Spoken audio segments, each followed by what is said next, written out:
இங்க பாத்தீங்களா, நிஜமாவே முயலுக்கும் ஆமைக்கும் போட்டி வச்சிருக்காங்கங்க. சரி, இந்த உண்மையான போட்டியிலயாவது முயல் ஜெயிச்சாங்களா இல்ல ஆமை தான் மறுபடியும் ஜெயிச்சாங்களா அப்படின்றத பார்த்துருவோம். அதாவது இது வெளிநாட்டுல பாத்தீங்கன்னா உண்மையாவே முயலுக்கும் ஆமைக்கும் போட்டி வச்சிருக்காங்க. இதுல பாத்தீங்கன்னா முயல் வந்துட்டு ரொம்ப டிஸ்ட்ராக்ட் ஆகுது போகும்போதே. ஆனா அது எவ்வளவு ஸ்பீடா போகக்கூடியது அப்படிங்கிறது நம்ம எல்லாருக்குமே தெரியும். பக்கத்துல இருக்க எல்லாருமே என்கரேஜ் பண்றாங்க. ஆனா முயல் வந்து டிஸ்ட்ராக்ட் ஆகி அங்கேயும் இங்கேயும் பாக்குது. பட் இந்த ஆமை இருக்கு பாருங்க, ஸ்லோவா போகுது. ஆனா ஃபுல் அண்ட் ஃபுல் ஃபோக்கஸ்டோட அப்படியே நேரா போய் வின் பண்ணிருதுங்க. முயல் அதே இடத்துல நிக்குது.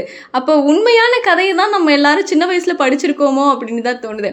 ஏன்னா நம்ம சின்ன வயசுல முயல் ஆமை கதை நம்ம படிச்சிருக்கோம். முயல் வந்து நம்ம தான் ஜெயிப்போம் அப்படின்ற கர்வத்தால தூங்குனதாகவும், ஆமை வந்து மெதுவாவே நடந்து ஊர்ந்து ஊர்ந்து போய் அது ஜெயிச்சிருச்சுன்னு கேள்விப்பட்டிருக்கோம் இல்லையா? அதே மாதிரி தான் பாருங்களேன், இங்க உண்மையாவே நடத்தின போட்டியிலையும் ஆமை தான் ஜெயிச்சிருக்கு. முயல் டிஸ்ட்ராக்ட் ஆனதுனால அது தோத்துருச்சு. ஸோ இது மூலமா நம்ம எல்லாரும் என்ன தெரிஞ்சுக்கணும் அப்படின்னா, எந்த ஒரு வேலை செஞ்சாலும் எந்த ஒரு விஷயம் பண்ணாலுமே ஃபுல் ஃபோக்கஸ்டோட ஸ்லோவா போனாலும் சரி, ஸ்டெடியா போனா நிச்சயமா வெற்றி பெறலாம் அப்படிங்கிறது இந்த ஆமையை பார்த்து நம்ம தெரிஞ்சுக்கலாம்.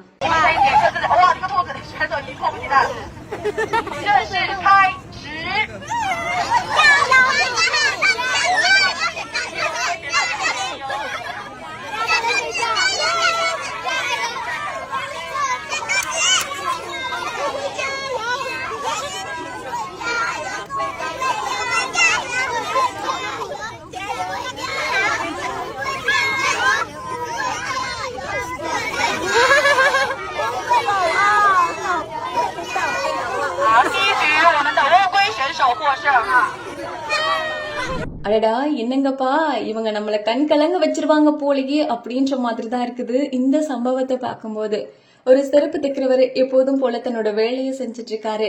அங்க ஹெல்மெட் சரி பண்ண ஒருத்தவங்க வராங்க, அதை சரி பண்ணி கொடுக்குறாரு. அப்புறம் இருக்க செருப்பெல்லாம் தைச்சிட்டு அவர் டயர்டாகி படுத்துடுறாரு, யாருமே வரல அப்படின்னு. இது ஆப்போசிட்ல இருந்து கவனிச்ச ஒருத்தர் என்ன பண்றாருன்னா, அவர் அப்படியே அழகா ஸ்கெட்ச் பண்ணிடுறாருங்க பென்சில்ல. அப்புறம் அவர் எந்திரிச்சதும் அதை கொண்டு போய் கொடுக்குறாரு. ஐயோ, அதை பார்த்ததும் அவரோட சிரிப்பு இருக்கு பாருங்களேன், அதுக்கு ஈடு இணை எதுவுமே கிடையாதுங்க. பெரும்பாலான நேரங்கள்ல நம்ம சந்தோஷமா இருக்கும்போது நம்ம வாயில இருந்து சிரிப்பு வர்றதுக்கு முன்னாடி கண்கள்ல இருந்து கண்ணீர் வந்துடும் இல்லையா? அதே மாதிரி அவருக்கு அவ்வளோ அழுக வருது, அதை அடக்கவே முடியல. அப்படியே கண்ணை துடைக்கிறாரு, சிரிப்பு வருது, சந்தோஷப்படுறாரு. அதுல என்னன்னா, அவர் குறிப்பா பாக்கெட்ல கை வச்சு அவருக்கு ஏதோ நம்மளும் தரணுமே அப்படின்னு அவர் பாக்கெட்ல இருந்து பணத்தை எடுக்கிறாரு. ஆனா அந்த ஆர்டிஸ்ட் இல்ல, எனக்கு வேணவே வேணாம் அப்படின்னு சொல்லிடுறாரு. அவருக்கு வர வருமானமே கம்மியா தான் இருக்கும். இருந்தாலுமே நம்ம கொடுத்தவங்களுக்கு நம்மளும் திருப்பி செய்யணும் அப்படின்னு ஒரு ஆசைப்படுறாரு இல்லையா? அதுதாங்க அங்கதாங்க அவர் நிக்கிறாரு. அப்புறம் பக்கத்துல இருந்தவங்க கிட்ட எல்லாம் காமிச்சு ரொம்ப சந்தோஷப்படுறாரு. இதுல ரொம்ப குறிப்பா பார்க்க வேண்டிய விஷயம் என்ன அப்படின்னா, நமக்கு ஒருத்தங்க பண்ணிருக்காங்க அப்படின்னதுமே நம்மளும் திருப்பி பண்ணணும் அப்படின்னு சொல்லிட்டு தன்னோட சட்டப்பையில கை வச்சாரு பாத்தீங்களா? அதுதாங்க இங்க ரொம்ப கவனிக்கப்பட வேண்டிய விஷயம். நிஜமாலுமே ரொம்ப ஹார்ட் டச்சிங்கா இருக்குது இந்த வீடியோ, ரொம்ப எமோஷனலாவும் இருக்குது.